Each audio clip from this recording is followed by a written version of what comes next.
Welcome to SSC मेडी जी। अगर आप SSC CGL 2022 की तैयारी सीरियस तरीके से कर रहे हैं, अगर आप एक सीरियस एस्पायरेंट्स हैं, तो आप सभी के लिए गुड न्यूज़ है कि उसी सिलेबस पे बेस्ड, उसी एग्जामिनेशन पैटर्न पर बेस्ड एसएससी के द्वारा ही एक नई एग्जामिनेशन को लॉन्च किया गया है।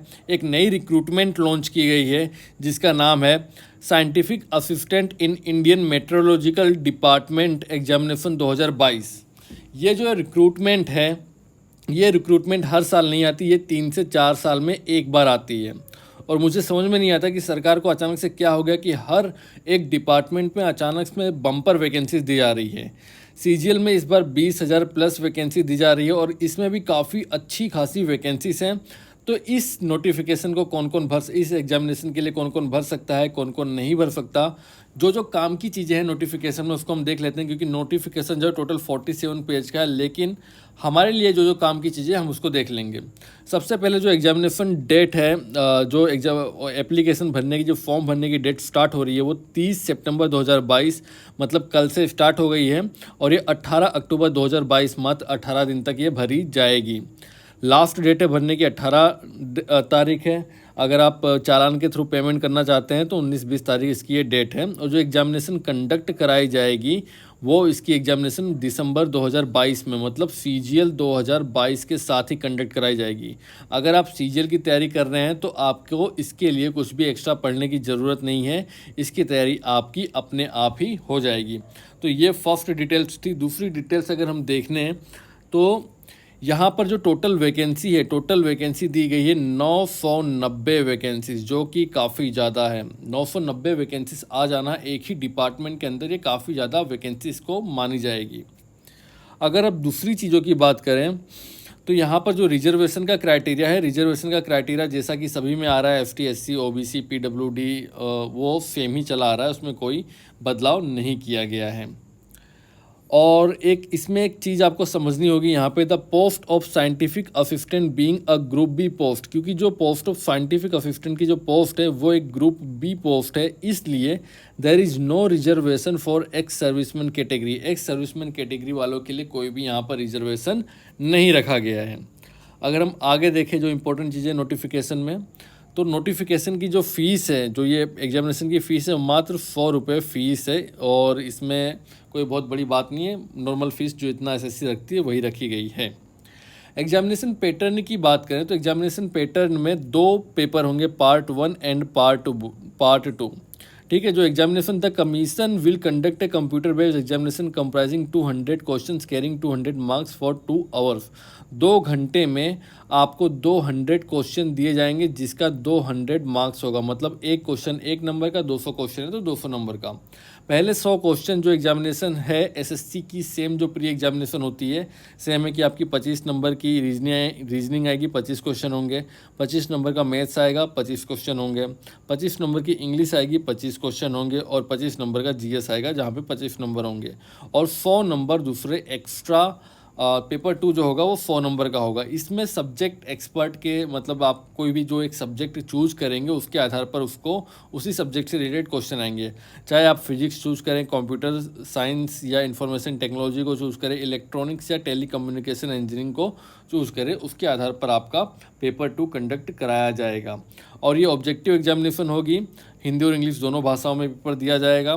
नेगेटिव मार्किंग 0.2 मार्क्स यहाँ पर रखी गई है, ये चीज़ें यहाँ पर कही गई है। ठीक है।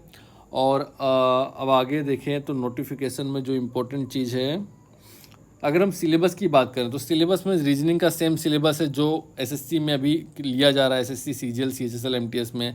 जनरल अवेयरनेस का भी सेम ही सिलेबस है। क्वांटिटेटिव एप्टीट्यूड का भी देख सकते हैं, एलजेब्रा, सर्कल, जियोमेट्री और ये हेमिस्फीयर, रेक्टेंगल, ये सब सेम सिलेबस है। इंग्लिश का भी पूरा सेम सिलेबस है। इसके अलावा जो आप ऑप्शनल सब्जेक्ट चूज़ करेंगे पेपर 2 के लिए, चाहे वो फिजिक्स हो या computer science and information technology या इलेक्ट्रॉनिक एंड टेली कम्युनिकेशन, या ये जो 3 सब्जेक्ट दिए गए, इसमें से आप जो भी चूज़ करेंगे तो उसके आधार पर आपका वो टेस्ट लिया जाएगा। और डॉक्यूमेंट वेरिफिकेशन की अगर बात करें तो ये एसएससी नहीं कराएगा, आईएमडी ही कराएगा, इंडियन मेट्रोलॉजिकल डिपार्टमेंट ही कराएगा डॉक्यूमेंट वेरिफिकेशन। मतलब यहाँ पर आपके समय की भी बचत होगी, ज्वाइनिंग जल्दी होगी। और यहाँ पर एक सबसे अच्छी चीज़ है कि एसएससी की जो परीक्षाओं में हमें देखने नहीं मिलती, एसएससी ने इस बार यहाँ पर वेटिंग लिस्ट रख दी है। मतलब जितने भी कैंडिडेट सिलेक्ट किए जाएंगे उसका 50% लोगों को वेटिंग लिस्ट में रखा जाएगा। और ये जो वेटिंग लिस्ट होगी, ये वेटिंग लिस्ट वैलिड होगी 1.5 ईयर, मतलब 1.5 साल के लिए।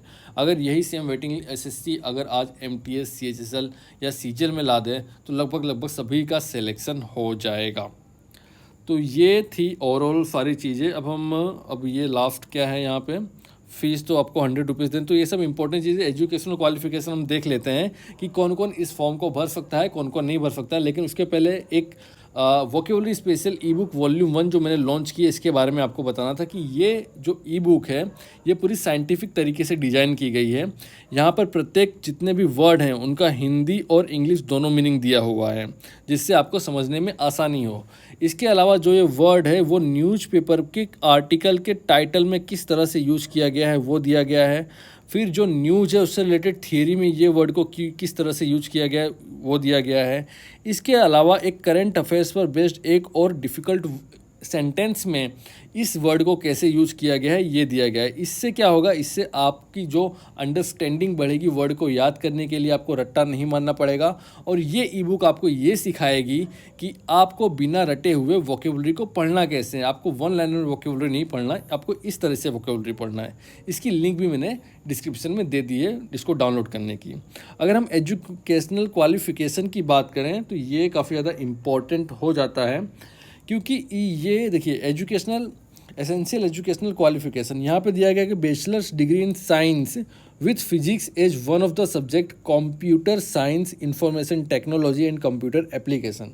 आपके पास डिग्री इन साइंस होनी चाहिए, मतलब आपके पास बीएससी होनी चाहिए, जिसमें फिजिक्स के रूप में आपने एक सब्जेक्ट के रूप फिजिक्स के रूप में आपने पढ़ा हुआ हो। मतलब फिजिक्स वहाँ पर कंपलसरी है, एक सब्जेक्ट, मतलब 3 साल की जो बीएससी होती है उसमें फिजिक्स कभी करना कभी आपने पढ़ा हो। या तो आपने बीटेक किया गया हो, बीटेक कौन कौन से फील्ड में, कंप्यूटर साइंस में, इंफॉर्मेशन टेक्नोलॉजी में, आईटी में, या कंप्यूटर एप्लीकेशन में अगर आपने बीटेक किया है तो आप एलिजिबल हैं। इसके अलावा डिप्लोमा अगर आपने किया फिर भी एलिजिबल है, किसमें, इलेक्ट्रॉनिक एंड कम्युनिकेशन इंजीनियरिंग में अगर आपने डिप्लोमा किया है तो भी एलिजिबल हैं। लेकिन यहाँ पे कुछ कंडीशंस दी गई हैं। कंडीशन नंबर 1 है कि आप या जो भी डिग्री या डिप्लोमा है आपके पास, तो उसमें जो आपके ओवरऑल मार्क्स हैं वो 60% के अप होने चाहिए। अगर आपका 60% ओवरऑल नहीं बन रहा है CGPA तो आप इसके लिए एलिजिबल नहीं है। दूसरी बात कही गई है तो क्वालिफाइंग डिग्री और diploma referred above must be of 3 years duration after 10+2। 10+2 मतलब 12th के बाद आपका जो डिग्री या डिप्लोमा है, डिग्री तो वैसे 4 साल की होती है, या डिप्लोमा है वो 3 साल का होना चाहिए। कहीं कहीं डिप्लोमा 2 साल का ही होता है तो वो वाला वैलिड नहीं होगा। तीसरा पॉइंट लिखा गया है the applicant must have passed 10+2 examination from a recognised board और equivalent in science with physics and mathematics as core subject. यहाँ पर बात की गई है कि आप अगर जो भी डिप्लोमा होल्डर हैं तो आपके लिए 10+2 ये कंपलसरी है, जिसमें आपने फिजिक्स और मैथमेटिक्स कंपलसरी पढ़ी हो। मतलब कुछ लोग 10th के बाद डिप्लोमा कर लेते हैं तो ऐसे लोगों का डिप्लोमा, ये 10th के बाद डिप्लोमा कर लेते हैं तो ऐसे लोग भी वैलिड नहीं है, या 10th के बाद डिप्लोमा करने के बाद वो डिग्री कर लेते हैं तो ऐसे लोग भी वैलिड नहीं है। आपके पास 10+2 मतलब 12th होना ही चाहिए। तो ये थी सारी अपडेट। इसके अलावा दूसरी जो भी अपडेट आएगी, आपको कोई भी डाउट है कमेंट बॉक्स में मेंशन कीजिए, जो भी अपडेट आएगी उसको आपको प्रोवाइड की जाएगी। जय हिंद।